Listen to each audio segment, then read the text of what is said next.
The alien girl said, "I'm not your pet," then curled up in his lap. The moment the alien girl stepped onto the ship, she drew everyone's attention.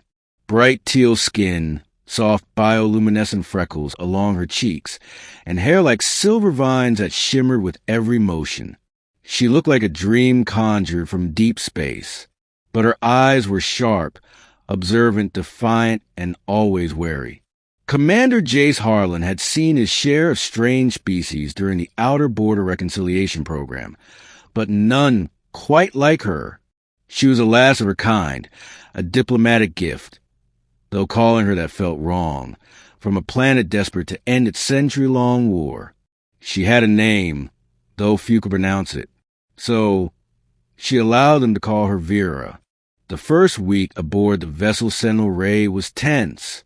She didn't speak much. She didn't eat with the crew. She didn't enter her assigned quarters either.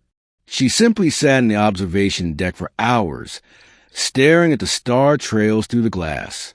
No one dared approach her except Jace. He brought her tea. He didn't say much, and she didn't thank him, but she drank it. One night, during a routine system shutdown, the lights flickered. Jace was doing maintenance checks alone in the control bay when he noticed her. Vera stood at the doorway, barefoot, her silver hair glowing softly in the dim light. "You don't trust me," she said flatly. Jace didn't stop working. "I trust no one who's been handed to me like property." Her eyes narrowed. "Good." She turned to leave, then paused. "You're the first one who didn't try to touch my hair. I figured you'd stab me." Her lips twitched, just barely. Maybe a hint of amusement. Maybe not. Over time, Vera began to linger more often around Jace.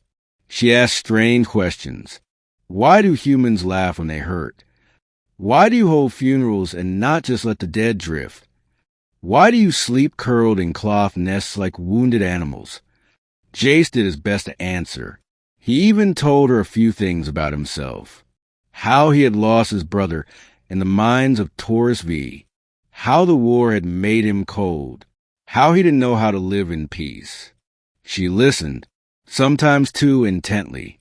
One evening, Jace found her crouched on the console chair, examining his boots like they were relics. He chuckled. "You know, you're acting a lot like a curious pet." Her head snapped up. "I am not your pet," she hissed, eyes flashing. He raised his hands. "I didn't mean... I am not owned.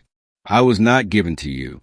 I am here because I chose to walk out of that prison and into this ship. Don't mistake my silence for submission." Jace nodded. Understood. She stared at him for a moment longer, then walked out, her hair shimmering like silver fire.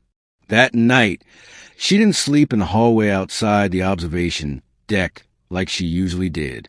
Instead, she curled up in the maintenance bay among coils and tools. Jace found her the next morning. She opened one eye as he approached and muttered, "Too bright in the other rooms. Want a blanket?" She didn't answer. He left one anyway. Days passed, then weeks. Vera began joining him at meals. She spoke more freely, laughed even once. It was a strange, musical sound, like a crystal bell struck in a cave. She began bringing him things. A piece of polished metal she thought was beautiful. A glowing plant from the hydroponic bay. A weird mineral that she said helped her people calm their minds. He kept them all on a shelf. One day, Jace returned from a rough skirmish escort with a bruised shoulder. Vera was waiting at the docking corridor. She said nothing, just walked silently behind him to his quarters. As he sat down, groaning in pain, she came closer. "Humans bruise easily," she said. "You're not wrong." She placed her hands gently on his shoulder. Her touch was cool, almost electric. "What are you doing?" he asked. "Healing you," she replied simply. He let her. When she was done, she sat on the floor, watching him. "You're strange," she said. "Back at you." Another silence.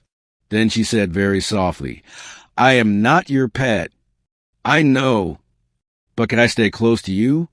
He looked at her, this strange, proud, luminous creature sitting on his floor. Always, he said. That night, he was reading a report on a supply shortage when he heard a soft shuffle. He looked down. Vera was there, standing beside his chair, holding a blanket awkwardly. He opened his mouth to ask, but before he could, she climbed up onto his lap with careful, deliberate movement. She didn't weigh much. She tucked herself against his chest, her arms folded, legs curled beneath her like a sleeping animal. Then she said it again, firmly, I'm not your pet. Jay smiled. You already told me that. But I feel safe here. He didn't move, didn't want to break the moment. His hand hovered for a second, then rested gently on her shoulder. Vera, you've never asked why I never touched your hair. She was quiet for a moment. I figured you were afraid. Not afraid, he said. Respectful. You're not mine to touch. She tilted her face upward. You can, if you want to. So he did, brushed his fingers lightly through the silver strands. They were soft and cool, like silk laced with moonlight. She let out a contented sigh. Minutes passed, and then she whispered, Maybe I would be yours, if you asked. Jace's heart paused. He looked down at the glowing eyes now half closed against his chest. I'm asking, he said quietly. Her smile was barely visible, but it was there. I accept. Outside, the stars drifted silently by, but inside the ship, something warmer had taken root. She wasn't a pet. She was Vera, strange, fierce, stubborn, and now his, and she had chosen him.